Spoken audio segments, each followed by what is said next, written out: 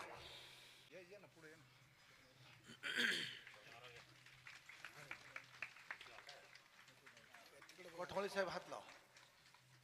कुंडली कवरदे हरिविठ्ठल श्री ज्ञानदेव तुकार पंढरीनाथ भगवान माऊली ज्ञानेश्वर महाराज जगद्गुरु संत तुकाराम महाराज.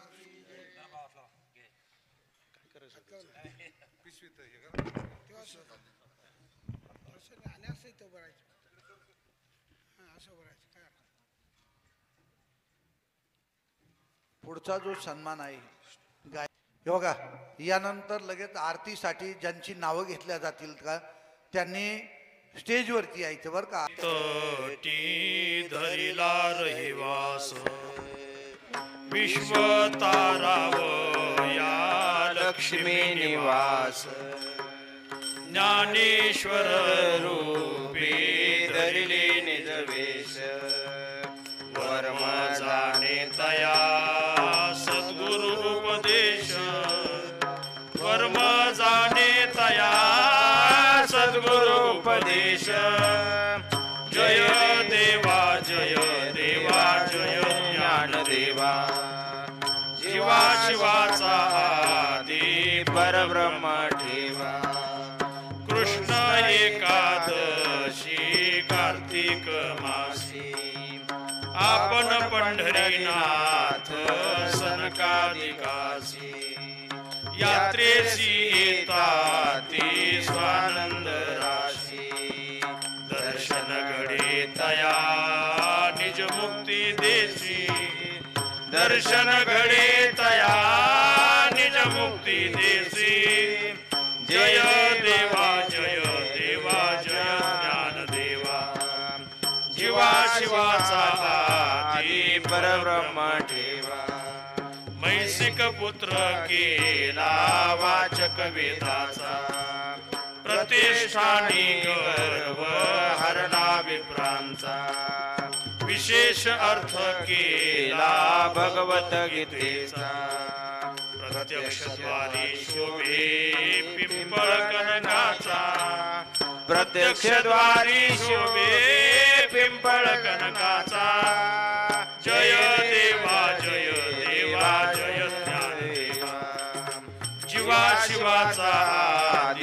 परब्रह्म ठेवा. सनक सिद्ध गणाची तू श्रेष्ठ, ज्ञानावरी माझी ज्ञान वरिष्ठ. अनुतापती ते विश्वगणदाट.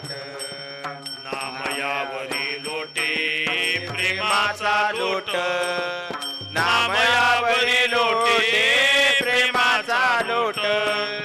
जय देवा जय देवा जय ज्ञानदेवा. जीवा शिवाचा आदी परब्रह्म ठेवा. रूप तुझे प्रेमे आलिंगेन आनंदे पूजन भावी वाळेन मने नामा. विठ्ठल रखमा विठोबा रखमा विठ्ठल रखमा विठोबा रखमा. ज्ञानदेव तुकाराम ज्ञानदेव तुकाराम.